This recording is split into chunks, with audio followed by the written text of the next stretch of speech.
Counting is underway, as you can see, following Ireland's referendum on legalising same-sex marriage. These are the latest pictures from Dublin, where the count is taking place.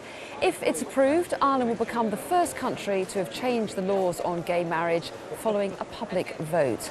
Well, Sky's David Blevins is in Dublin for us now. David, no result as yet, but what do we know? What do we know about turnout, for example? Anna, there are 43 constituencies in Ireland, 27 count centres, so it's going to take a while before we have a formal declaration. But returning officers have already indicated that the turnout was much higher than usual for a referendum. They said it was more on a par with a general election. The average turnout for a general election here would be about 70%, and we're already hearing from the informal tallies coming in from some of those count centres that it's looking decisively like a yes vote. They're talking about a landslide in Dublin and other urban areas. But even in rural Ireland, some people are suggesting the vote could be as high as 2-1 on the basis of the figures that are emerging this morning, and that would be quite extraordinary given the journey that this country has come on. Let's not forget that this was the place that was for so long branded Catholic Ireland. Well, yes, and a lot of people will ask why Ireland hasn't just changed the law. A lot of other countries have done that and not put it to a public vote. Why does Ireland take this course of action? Well, there are 20 countries and 37 US states who have simply legalised gay marriage in the last 20 years, and the Irish government could have done that too, but they feared that they would face a challenge in the Supreme Court. So they did what they tend to do here when the issues are emotive.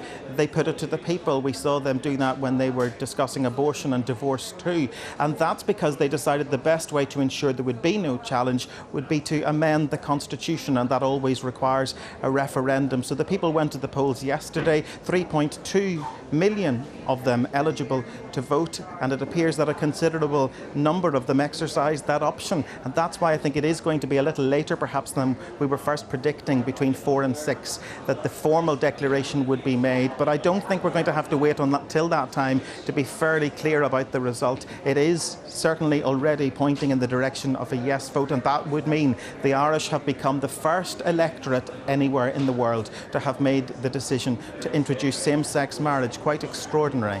Well, yes, David, and clearly, as you say, we haven't got the result yet, the formal result, as you say, between 4 and 6. But what's the atmosphere there in Dublin? I noticed that behind you, it's glorious sunshine. It looks like a lovely day. What's the mood there?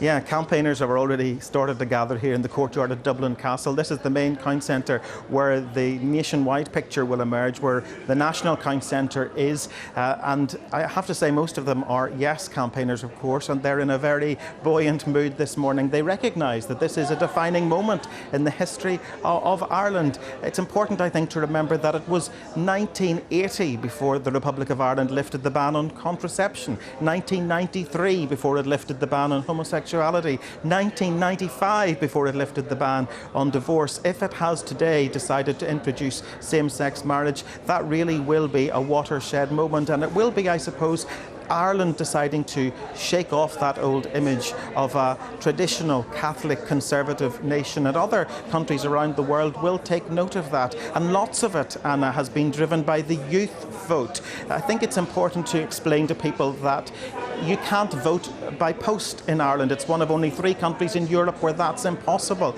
So that was a big problem for the 60,000, yes, 60,000 young people who have left these shores in the space of the last 18 months. But they felt so passionately about this issue, they arranged to come home yesterday to vote in enormous number. In the run-up to this referendum, 66,000 of them registered, and that increased the number of voters in the age category 18 to 25 to 400,000. And it does appear quite literally as if they have brought home the yes vote. They feel so passionately, despite the fact that they've had to go away from Ireland in search of work, that they will come home someday, and they want to come home and raise their children in a very different place. OK, David, I know you'll keep us up to date with the results as they come in. Thanks very much indeed.